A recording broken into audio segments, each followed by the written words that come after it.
Hey everyone, it's AJ. We're here for the 10th episode of The Climb, and that means a lot to me. We've had a lot of great guests, some great feedback, and I appreciate everyone's support. And this is special for me because not only is this the 10th episode, but it's the 10th year for me living with the diagnosis of bipolar disorder. And I wanted to dive more into that story and open up so people can really understand what these past 10 years have been and how the climb has looked like for me. So, whoever knew me when I was younger and now know me as a resilient person with this relentless effort putting forth towards everything that I do. I owe a lot of that to being the product of Mark and Lisa Garbowski, but you know, also just the small things in my life that I have just tried to overcome that probably wouldn't be a big deal to most people, but was to me. And the first real mountain that came across my desk, which is really not much of a mountain at all, was I was diagnosed with reading disorder. And I was, let's call it 10 years old at the time.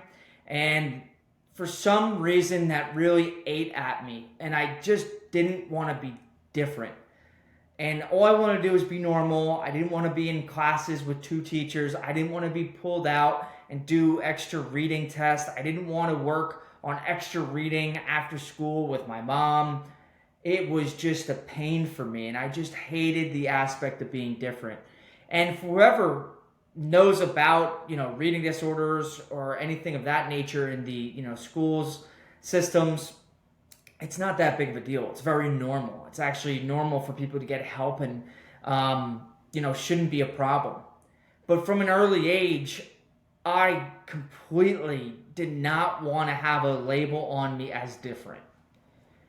And not that I was ever picked on for being different or not being able to read or whatever. It was just this internal battle of just not accepting myself for what I was. And at that time, it was someone that needed a little bit more help with reading.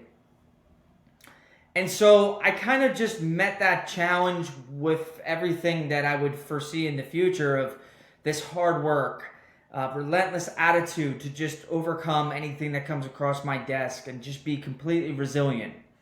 And like many things that I took that approach to, I overcame my reading disability, but it wasn't before, having these scars of being different and not being able to, be a part of Spanish 8th grade because I had to take reading. And it was small things like that where I tried my entire life just to be normal. Even with the, athletics and everything that I pursued, academics, I was just running this path of, hey, if whatever I can achieve will bring me success and success will bring me happiness. And, I'll be normal. And this will make me feel normal. And I have to say, hand up, that approach worked really well. I was able to achieve success on and off all the sports fields, in the classroom, in the community. Was able to be an honor roll student, captain of 2 varsity sports, collegiate athlete, winning scholarships to go to college, and being an award-winning, high school athlete as well for my academics, community, you name it.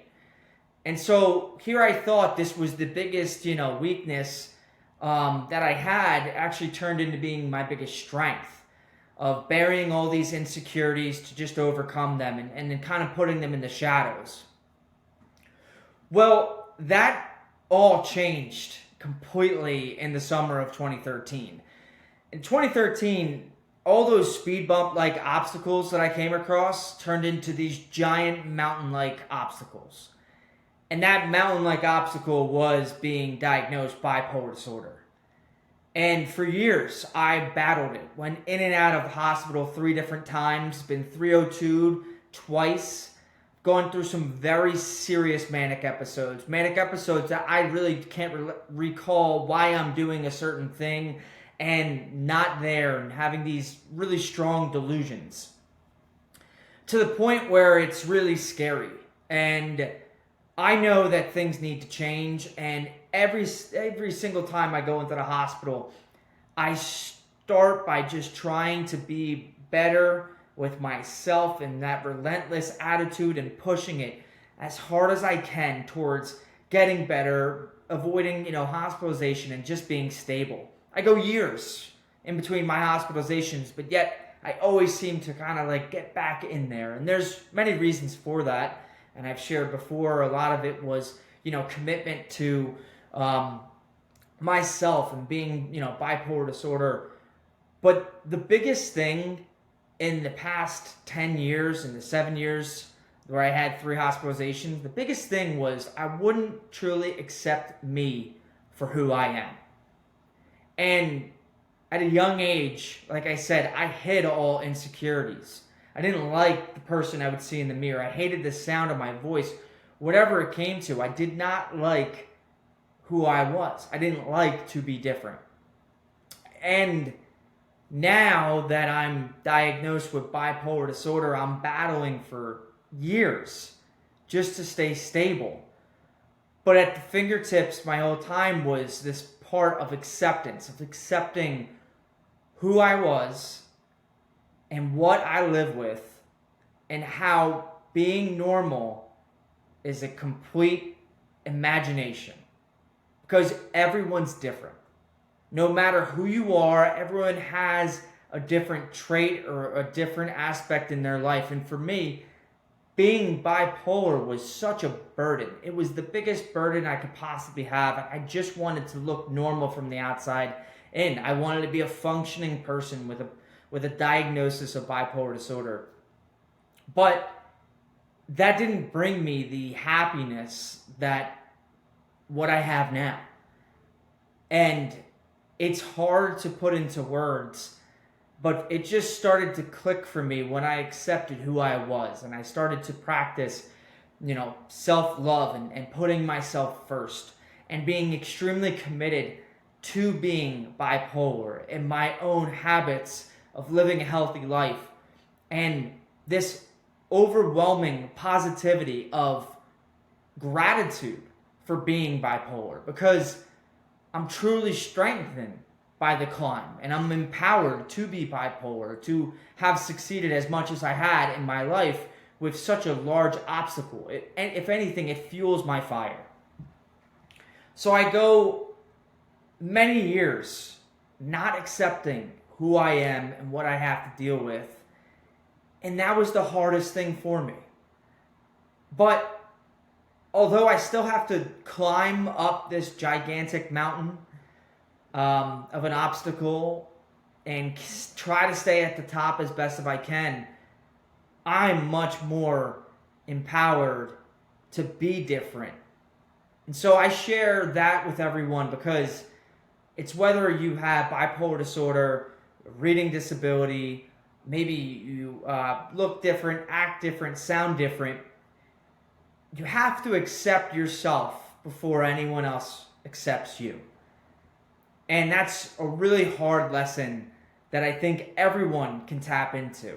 And for me, once I did that, I started to become extremely empowered. Empowered by my differences. Empowered by my struggles. Empowered by the mountains that I have climbed. And so I challenge everyone to be empowered.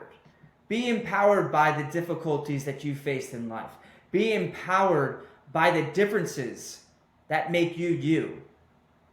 And accept that. Accept you for you. So if anyone really finds these videos helpful, or especially this one, it would mean a great deal if you send this out, if you like these videos or subscribe, whatever it is. The point is, I struggled for years not accepting myself. And I wish I could help anyone not struggle as much as I have. And so I've accepted myself for who I am, and I'm empowered by the climb. And I really hope everyone has been too. So if this is meaningful for you, please share, like, comment, subscribe, whatever it is. Or just keep on climbing your own climb and accept your differences.